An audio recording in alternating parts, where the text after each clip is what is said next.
안녕하세요 여러분. 집에서 돈 버는 방법 집돈버 굿즈입니다. 네, 오늘도 다음주에 청약하는 기업 공모주 소개인데요, 마지막입니다. JI테크 소개해 드리겠습니다. 반도체 소부장이라서 공모주 쪽은 그래도 안정적인 수익을 줬던 섹터예요. 이번엔 어떤 결과가 나올지 미리 확인해 볼게요. 구독과 좋아요 알림 설정은 저에게 큰 힘이 됩니다.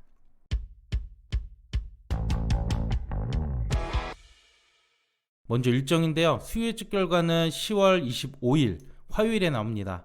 이때 뉴로메카와 같이 나와서 결과 잘 비교해 볼 필요가 있고요. QRT 공모주 청약이 먼저 진행이 되는데 27일 날 환불이 되기 때문에 청약 2일차 때 환불금으로 비례청약 다시 가능합니다. 참고해 주시고요. 하지만 JI테크 환불은 그 다음 주 월요일이라서 환불까지 4일 소요된다는 점 조금 아쉽네요. 그럼 공모주 상세 내용 보겠습니다. JI테크는 반도체 및 디스플레이 소재를 만드는 기업이고요. 최근 실적이 많이 증가했다고 하는데 이건 조금 뒤에 다시 상세하게 다뤄보겠습니다. 그 외 공모 주식수는 170만 주가 약간 넘고요. 일반 청약자에게 25% 배정해요. 모집 금액은 최대 277억, 시가총액은 1311억 예상이 되고요. 주간사는 미래에셋증권 단독, 공모가 밴드는 13,000원부터 16,000원입니다. 유통가능 물량이 32.8%, 금액으로 430억이거든요. 보통 수준의 물량이라고 할 수 있겠네요. 그 청약 한도는 공모가 상단 기준이고요. 최소 청약수는 10주, 증거금 8만원 필요합니다. 최고 청약 한도는 미래에셋증권은 온라인 고객을 우대를 주고 있어서 43,000주까지 가능하고요. 금액은 3억 4,400만원입니다. 청약 수수료 2,000원 있다는 점 참고해 주세요. 자, 그럼 지금부터 이번 청약의 핵심 포인트 말씀드리겠습니다. 먼저 기업 소개인데요. JI테크는 반도체 소부장 기업이라고 했죠. 주력 제품은 반도체용 전구체인데요. 반도체 회로 형성할 때 화학 반응 물질을 만드는 소재입니다. 주요 고객사로는 SK하이닉스와 도비사, 글로벌 기업들이고요. 올해 반도체 특수가스 사업을 확장하면서 전체 매출의 44%를 차지했다고 합니다. 올해 추가된 사업치고는 꽤 많은 매출을 올리고 있는 거죠. 그래서 올해 매출을 보면 많이 성장했습니다. 작년까지 연매출이 200억 전후로 그리 크지 않았는데 올해 반기 기준 벌써 312억, 전년도 전체 실적을 뛰어넘었어요. 당기 순이익도 56억 역시 넘었고요. 아까 말씀드린 특수가스 쪽 사업 확대에 따른 추가 매출로 보입니다.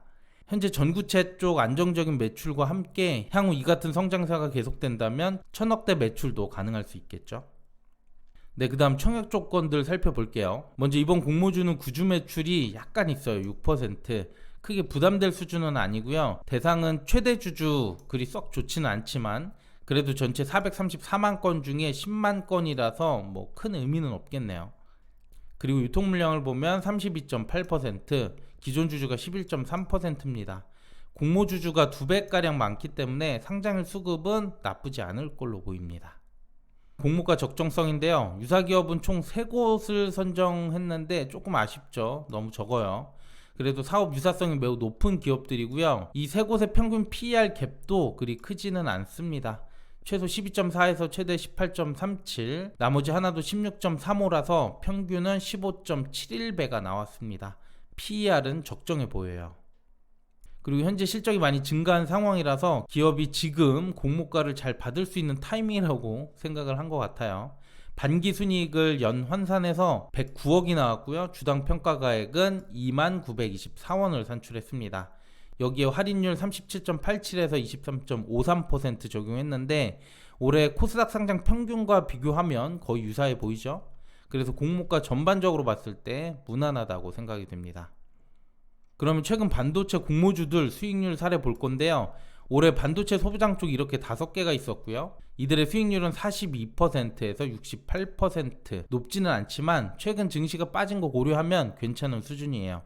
그런데 HPSP가 따상을 갔던 종목이었고 영창케미칼은 수요 예측 결과 좋았지만 상장일 손실이 났던 종목이에요. 그만큼 반도체 쪽도 이제 안정적이다 보기 어렵고요. 그래도 JI테크는 시총도 작고 유통금액도 430억 규모라서 수급 측면에서는 이들보다 조금 더 유리할 수 있습니다. 마지막으로 유사기업들의 최근 증시 하락도 고려해 볼 필요가 있는데요. 공모가 산출 기준이 9월 중순부터 이전 1개월인데 이 시점에 평균 PER이 15.7배였거든요. 근데 현재 기준으로 보면 13.9배, 거의 11% 정도 주가도 많이 하락했습니다. 공모가 기준으로 보면 31% 낮은 가격이었지만 현재 기준 16% 정도밖에 차이가 안 나서 그만큼 가격 상승폭도 낮을 수 있어요. 이 점 유의하시길 바랍니다. 네, 그럼 오늘 말씀드린 내용 장점과 단점 요약해 보겠습니다. 먼저 장점은 반도체 소부장 그리고 특수가스 사업 쪽으로 확대하고 있는 기업이라서 성장성이 눈에 띄고요. 올해 매출과 순이익 모두 전년도를 추월했습니다. 유사기업 선정과 주당 평가가액 산출 과정을 봤을 때 적정하다고 보였어요. 단점은 반도체 공모주 수익 사례들을 봤을 때 높은 곳도 있지만 손실난 종목도 생기고 있습니다. 그렇게 안정적이다라고 말하기에는 조금 부족하고요. 최근 증시가 하락한 상황에서 공모가 산정할 때 유사기업들의 시가총액도 많이 빠졌습니다. 너무 높은 수익보다는 보수적으로 볼 필요가 있고요. 더 중요한 건 수익 결과를 보고 잘 판단하셨으면 좋겠습니다. 네, 오늘 내용은 여기까지고요. 오늘도 플라즈마 공모주가 상장했는데 시초가 급등 이후 현재 공모가를 하회하긴 했지만 그래도 초반에 파셨다면 20% 정도 수익이 났을 거예요. 플라즈마까지 이렇게 연속해서 갈 줄은 몰랐는데 이번 주는 상장 모두 성공적으로 끝났습니다. 다음 주도 상장 종목이 많죠. 이 흐름 쭉 계속 이어갔으면 좋겠네요. 네, 오늘 금요일 한 주 마무리 잘 하시고요. 오늘 내용도 괜찮았다면 구독과 좋아요, 알림 설정 부탁드릴게요. 감사합니다.